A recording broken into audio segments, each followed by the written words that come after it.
So And we are rolling. We have Mark McLaughlin.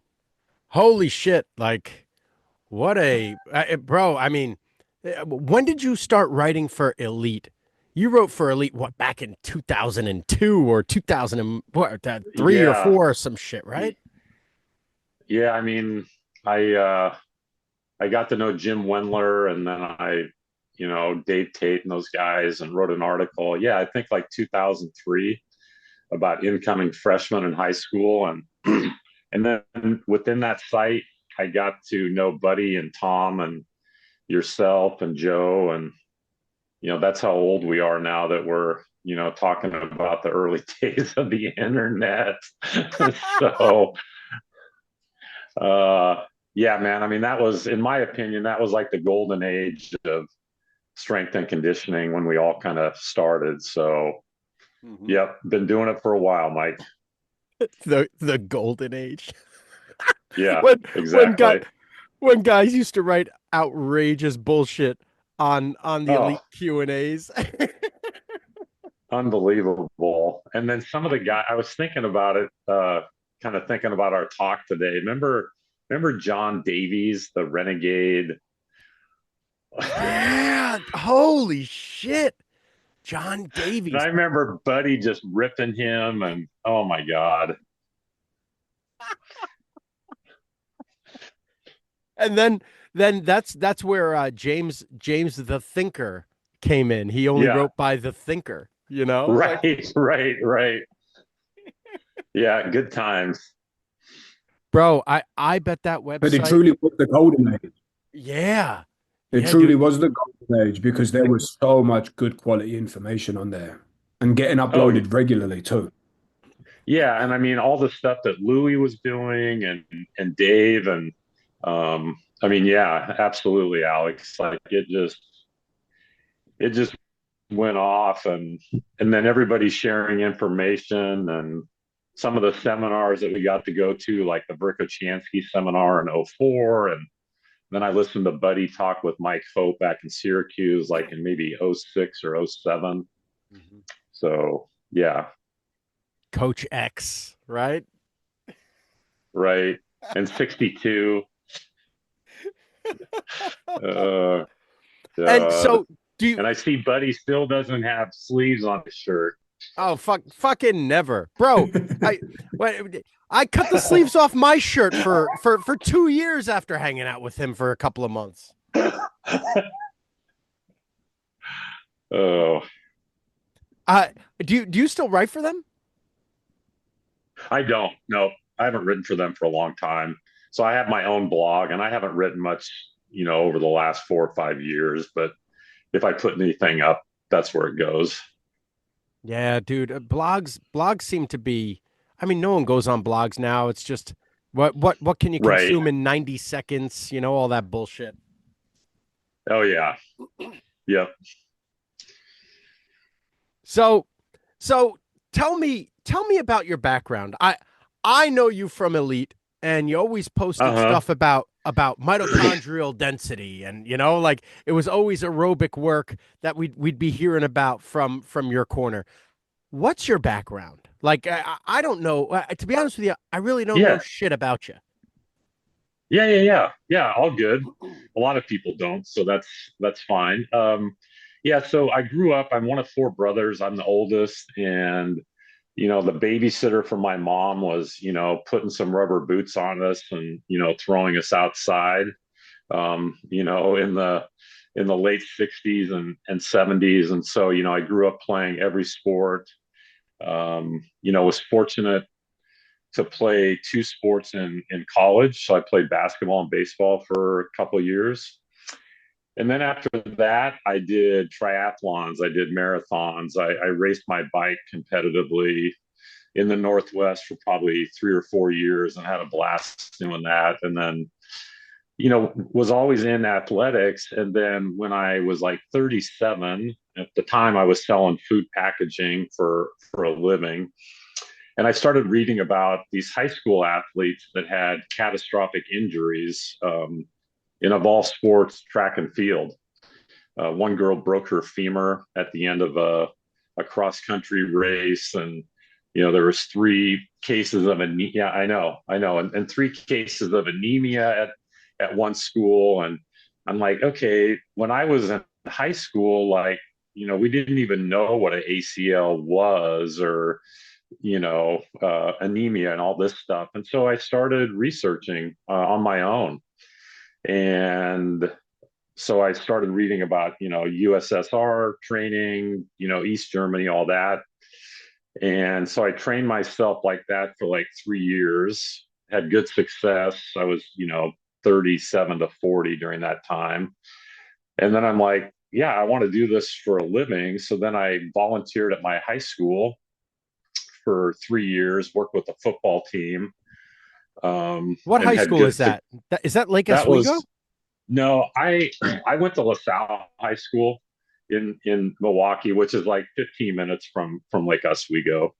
And so then I'm like, okay, man, I'm gonna quit my job that was actually paying me money, and start Performance Training Center. And so for the next 13 years, I did that. Then I went to work for OmegaWave for 5 years, where I was handled sales and education in North America. And then, Why did you make that transition from coaching to sales? Because Randy did the same thing. He just needed money, I think. He didn't yeah, have I a mean, job. and yeah, I mean, I had a job. I mean, I was making a little bit of money, but really it came down to, economics for me. Um, and, running a gym, as you know, Mike, like training athletes is easy. Trying to make, money and pay the bills, and, have somewhat of a home life is like extremely difficult. So I opted for that. And then COVID came, and, they didn't renew my contract after that, which was fine. And then I started my consulting business back up. And then that's how I got involved with Lake Oswego. And I've been there for this is year 5. Gotcha. So what in your role with Lake Oswego, are you like a strength coach? Are you a gym teacher? What do you do then? What do you do for them? Yeah, so I'm a strength coach. So I'm there after school. So I work from like 3:30 to 7. So it's all after school activities with, this year I've worked with like 13 teams total, throughout the school year. And I handle, everything from, the speed training, endurance, strength, all that stuff. That's awesome. That type of gig is becoming more and more popular. If you could do it all over again and they had that available, would you be doing this for the rest of your life? Yes. Yeah, absolutely. Just because within the private setting, like it's all economics driven, right? Like, Yeah. it's marketing, and it's, you're trying to sell something, especially the way I did it. It's like, okay, man, this is long-term training. And so, you have to have a certain amount of dedication to, be with it. And that doesn't sell very well for a lot of people. Yeah. So with the school, I have a pretty captive audience. I have a lot of space to do stuff that I, know is important. And I have, 100% backing from the administration. So it's a match made in heaven. Yeah, dude. I mean, I see some of the stuff that you do with them and it's cool. Like you make these kids, they seem like they want to be there because you make the stuff fun for them, and you make it a challenge. You find a way for them to challenge themselves, to beat records, to have measurables that are keeping them safe too. Like I love seeing your Twitter. It drives me nuts that you don't have way more followers because from a physical education standpoint, from like the high school strength coach standpoint, like I I think your page kicks ass. I don't think that many people do it as well as you do. And you get them strong, you get them fast, and you keep them safe. Like there needs to be more of this. Yeah, the social media thing is interesting. And it's just not like the social cultural aspect of training in the US is, you know, do some sprinting, some high velocity stuff, you know, jump high. I mean, so all these things are like flashy and shiny. And, physical preparation, as you well know, is it's multifaceted. And especially with these kids that, you know, because people complain, these kids don't have it as hard as I had when I was younger or whatever, and they don't play outside enough, and I, walk to school backwards in snow for 15 miles. And it's like, okay, so if that's the issue with society, like, how are we going to solve it? Like, are you going to complain all the time, or are we going to try to fix it?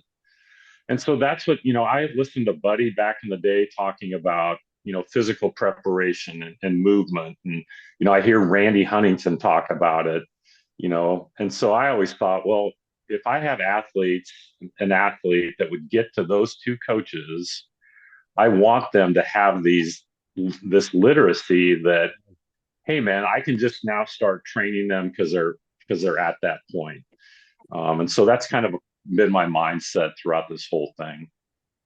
Talk about being able to see the forest from the trees and knowing where you are in an athlete's development, right? Like that's like it's a very humble place, or I guess it's very humble for you to be able to say, hey, my job is the foundation layer, so when they get to that guy, they can do that awesome stuff, and the guy doesn't have to waste its time building up that foundation. Yeah. So within my program, one of my philosophies is, as many as possible for as long as possible and as good as possible. And I have them, within this 4 year span. And so part of it, like you said at the beginning, was having it enjoyable. Okay, so if it's enjoyable, they keep coming back. Mhm. And then if they keep coming back and it's enjoyable, then odds are a lot of them are going to come back. And then, at the end of 4 years, these high school kids are maturing. I mean, some of them are changing overnight. And so, the idea is just to give them, a base that allows them at the end of their high school career to, hopefully be at a high level. And, you watch some of them and, they can hardly walk. They can hardly balance on one leg. Um, trying to get them to do just a basic somersault or push up. So it's like, okay, like, man, we just need them to move. And over time, if they keep coming back, then they'll, I think, develop. And then also, man, a love for moving. So when they're our age and older, they've had a great experience with, movement, with exercise, with training, and it just is a part of their life for forever. Yeah. Yeah, dude. It's the I I started mixing in a lot of not multi-directional stuff, but like twists and 360s, 180s, different things. Mm-hmm.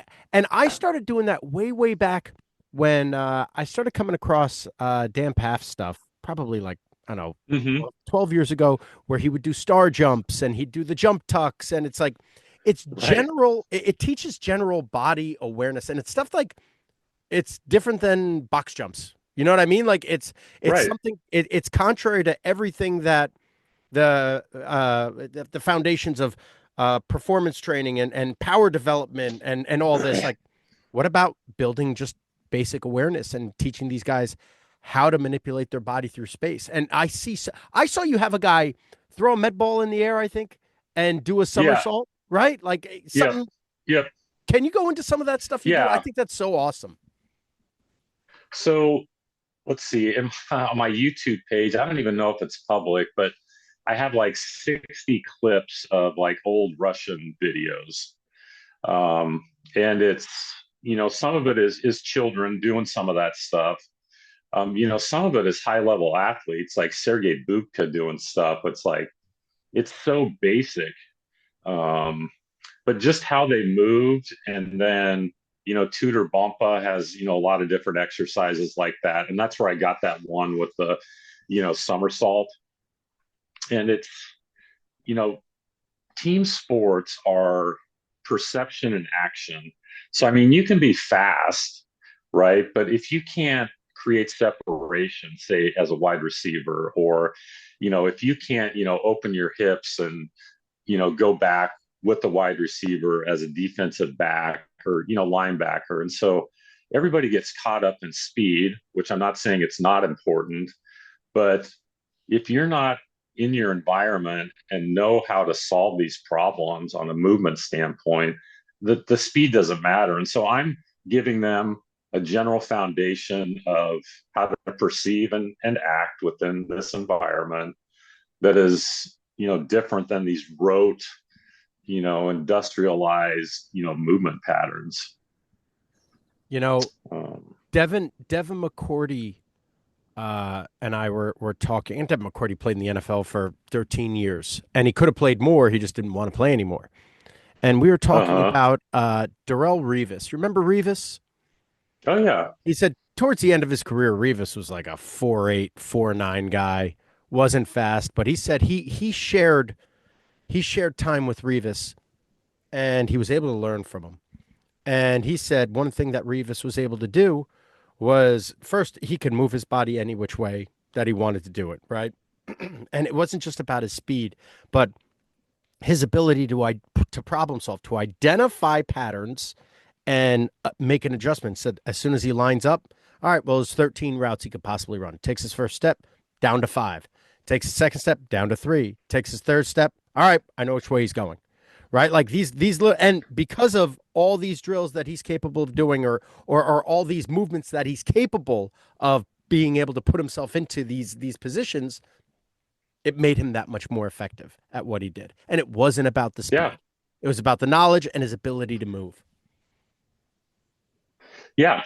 Yeah. And, I think with early specialization now, a lot of these kids they're like degrees of movement, freedom of movement it's really limited. And I think that's what leads to a lot of, injuries, with the young kids. And so, to back to your original question with all this different jumping and stuff, it's like, it has to be a challenge to the athlete.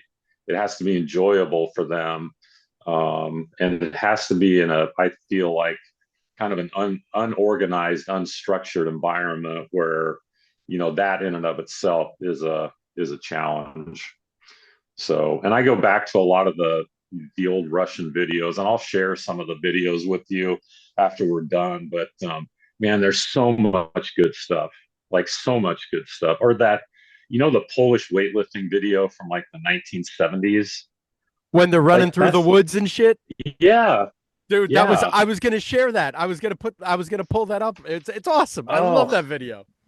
yeah, or climbing ropes. I mean, we're in the process of putting a rope up at the gym, and we have the pegboard and stuff. So I just think there's just a lot more, and I kind of view myself as an artist, and so it's kind of my canvas there, and that's why I like all the room and everything with the school, because then we can just do a lot of cool stuff for the kids. Mark, what changed in like perspective or like your approach from when you had PTC? Because I remember seeing some really great stuff, like you using the OmegaWave like really early and doing some Uh-huh. really more like European style training, Mm-hmm. like at PTC. But then you've had this 5 year break where obviously the cogs are still turning. So even if you're not on the gym floor, you're still thinking about this a lot, especially since you were working for OmegaWave.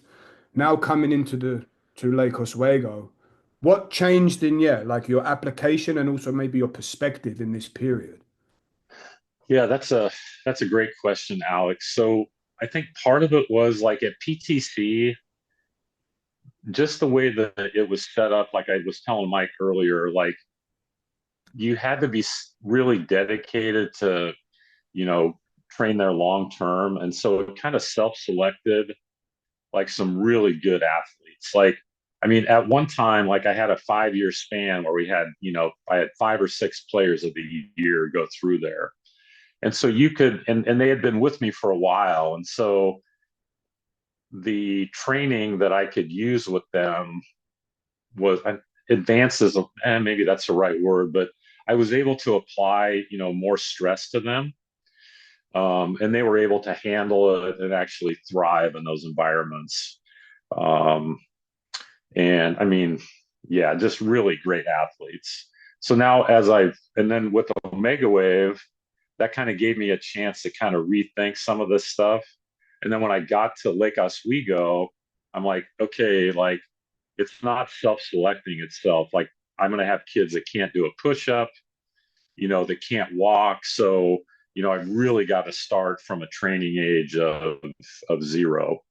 And I've had some kids that have worked their way through the system, as they get up to seniors to where, okay, we can apply some things with them that are, say, more advanced and more like I was doing with, PTC back in the day. So I don't know if that answers your question or not. Yes, certainly.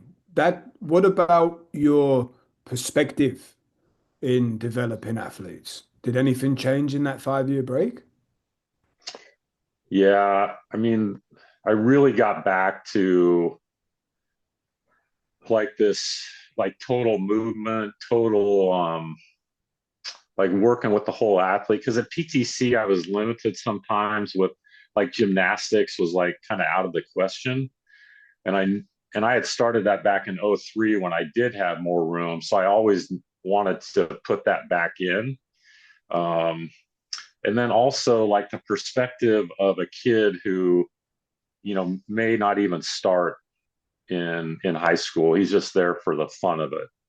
And so, Mm, I need to approach them. They still train the same way, but maybe interactions with them are different. How I perceive them, what they perceive as success versus, what I may perceive. And so listening a lot more, observation, and asking more open-ended questions of them. So I have a better understanding of what they want versus, always what I feel is right. yeah, that's a great reply. Yeah, dude. I love I love your perspective. I love your approach to things. I think it's so awesome. It's so valuable for all these kids to be able to have in their corner. I bet, see, one thing that I learned, uh and we, always being in private training, when I was at the Francos, we didn't really get so much of the Gen Pop. It was always like Mm-hmm. hardcore guys. But now at Right. at my gym at Freak Strength, like we do more Gen Pop work as well. And Mm-hmm. we've gotten a lot of kids that it's like, hey, my goal is to make a team versus like the Yeah. meathead that's like, yo, bro, I wanna bench the house. And rather than sitting there with the meatheads, where you call them a pussy until they succeed, they with these other kids, like I'm not saying you need to coddle them, but the positive reinforcement goes such a long way, and your temperament has to change. It can't be the same temperament for every single demographic. Yeah. Yeah. And I mean, some of these kids that come to me when they're freshmen, like they've never trained before, like ever. And maybe they haven't even played a sport, and they're still growing and everything, and they're awkward and they're uncomfortable socially, and so putting them into an environment that's very safe, that they're going to thrive in. And when they're 14, like we just have no idea what they're going to be like when they're 18. And so I try to educate the coaches on, man, don't be coming in here saying he's never going to be good, or because we just don't know.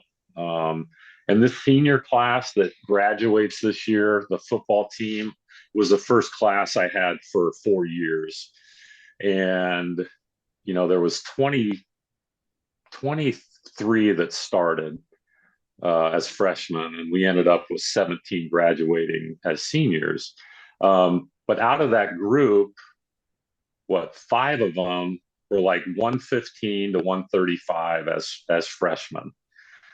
Well, those five or six, like they were all state first team.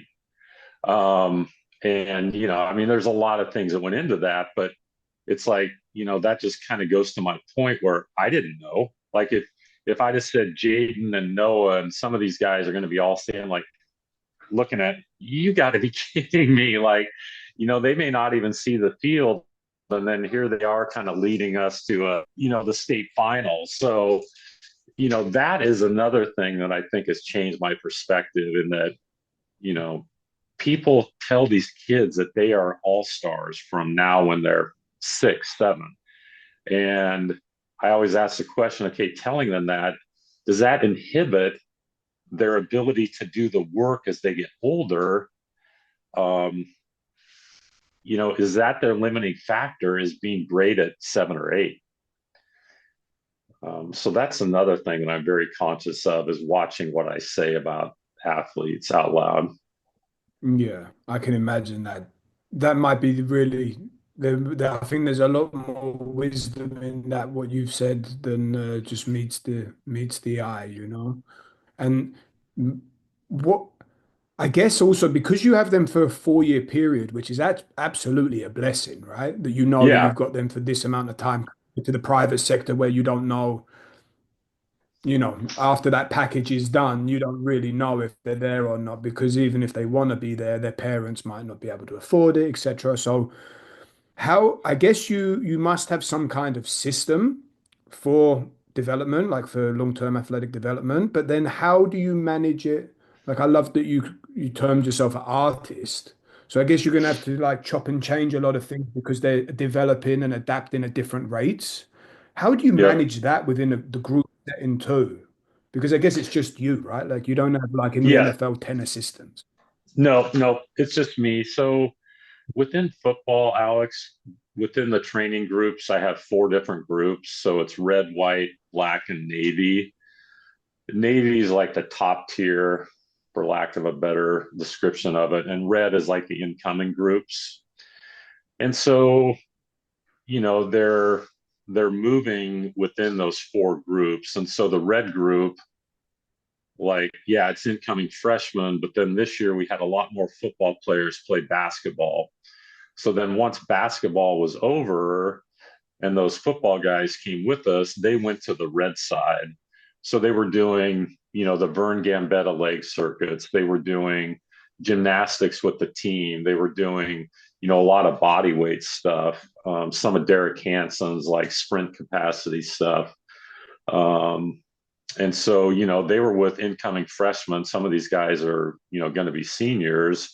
And that's how I was kind of managing, that group. Then there was another group that started like right after football in December. So they were in the Navy group, but it's not that much different. They were using a barbell. They were doing sprints on the field with longer rest periods. Um, but it was all really, general.